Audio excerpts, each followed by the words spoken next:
Hello students, this is Sir Murtaza and welcome you to another lecture of physics. So let's start. So first we will look on to the agenda for this lecture video.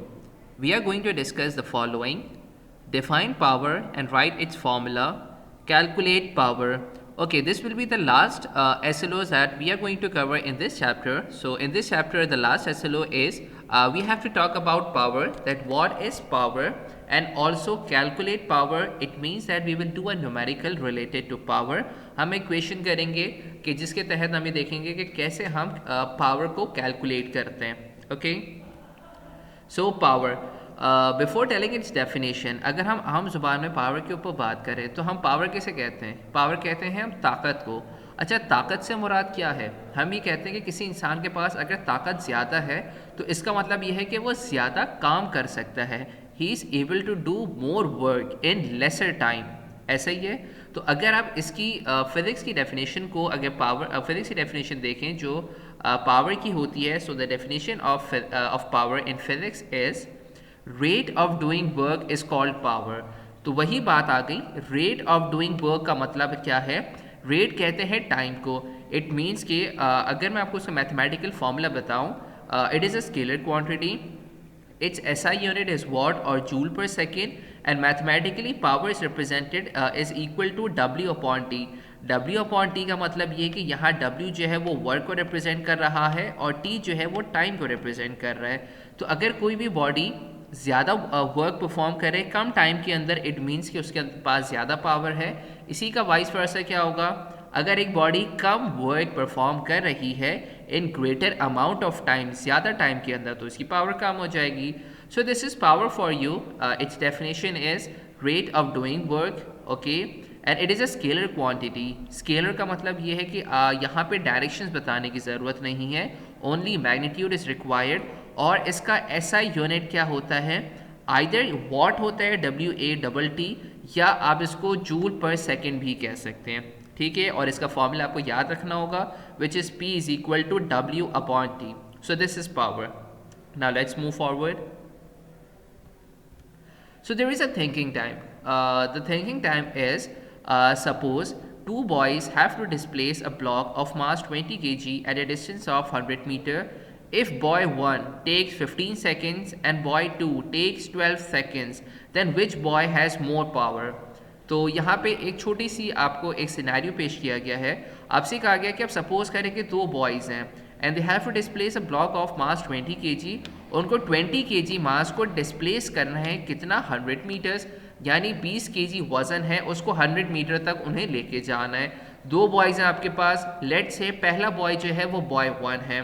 Boy 1 ने ये काम करने में 15 seconds लगाए and boy 2 ने वही same काम करने में 12 सेकेंड्स लगाए. तो आपसे ही पूछा जा रहा है कि तो आप बताएं कि either boy 1 has greater power और मोर पावर, और boy 2 has more power. It means which boy has more power. तो आपको क्या लगता है कि इस बॉय में ज़्यादा पावर है? तो answer is the boy who displaces the rock in 12 seconds. यानी वो बॉय जिसने उस ब्लॉक को डिस्प्लेस करा 12 सेकेंड्स के अंदर, उसके पास ज़्यादा पावर है. क्या रीज़न है इसका? Because he has perform the same amount of work in lesser time. Okay, so this is about power. बहुत सिंपल टॉपिक है कि पावर क्या होती है और किस तरह से हम ये देख सकते हैं कि किसी भी लेट से अगर हम दो बॉडीज़ का कंपैरिजन करें तो किस बॉडी के अंदर ज़्यादा पावर है यानी, और किस बॉडी के अंदर कम पावर है. Okay, so now here is a numerical. यहाँ पे एक न्यूमेरिकल क्वेश्चन है जिसको हम सॉल्व करेंगे. The question is, a man M1 takes 80 seconds in lifting a load of 200 Newton through a height of 10 meter, while another man M2 takes 10 seconds in doing the same job. Find the power of each. Okay? तो यहाँ पे कहा गया है कि एक man है जिसको हम M1 से रिप्रेजेंट कर रहे हैं, वो 80 सेकेंड्स लेता है इन lifting a load of 200 Newton. Lifting a load का मतलब ये है कि एक वज़न को ऊपर तक उठाने में, लिफ्टिंग मीन्स कि उसको ऊपर तक पहुंचाने में या उठाने में उसको कितना टाइम लग रहा है? 80 सेकेंड्स लग रहा है. और वो हाइट कितनी है आपके पास? 10 मीटर्स. जबकि एक और मैन है जिसको हम M2 कह रहे हैं, वो कितना टाइम ले रही है? वो 10 सेकेंड्स ले रही है in doing the same job. Find the power of each. अच्छा, अगर मैं यहाँ पे आपसे पूछूं कि आप मुझे बताएं कि किस मैन के अंदर पावर ज़्यादा है, तो बड़ी आसानी से बता सकते हैं कि जो मैन M2 है, जो कि वही सेम काम करने में 10 सेकंड लगा रहा है, यानी जल्दी कर रहा है, इसकी पावर ज़्यादा होगी। और वो मैन जिसकी पावर जो 80 सेकंड्स ले रहा है, उसकी पावर कम होगी। लेकिन हमसे कहा गया कि आप इसकी पावर को कैलकुलेट करें, ये नहीं बताएं कि किस में पावर ज़्यादा है। ओके, तो हम यहाँ पे डाटा बनाएंगे।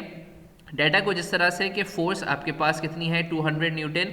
अच्छा, बेसिकली क्या है कि लोड 200 न्यूटन का है, तो जितना वजन है उतनी ही फोर्स रिक्वायर्ड होगी इस बॉडी को ऊपर लिफ्ट करने में।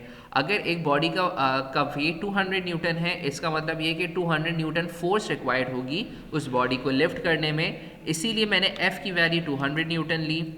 S equals to 10 metre. S क्या है आपके पास, हाइट है, यानी कितनी बॉडी डिस्प्लेस हो रही है, तो उसको हम S से रिप्रेजेंट करेंगे।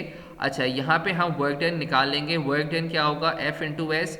तो वर्क डन का फॉर्मूला हम पिछले लेक्चर्स में पढ़ चुके हैं।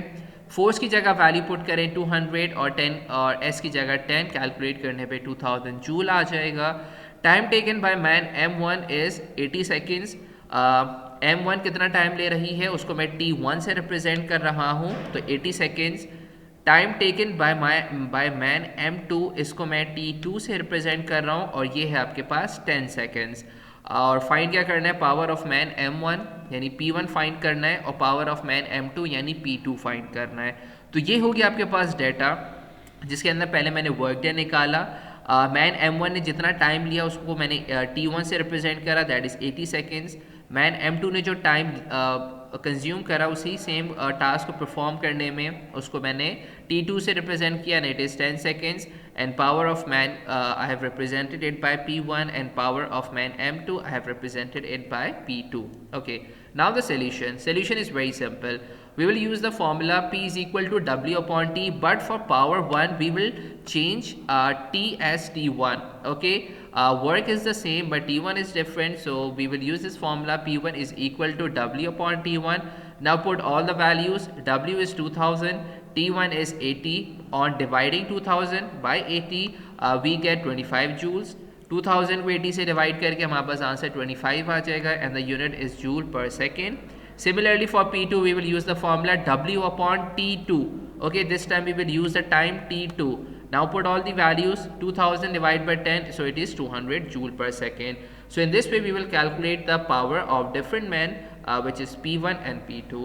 So this is it for this lecture. Hopefully you have understood this lecture, and inshallah we'll meet you very soon with a new chapter. Till then, Allah Hafiz.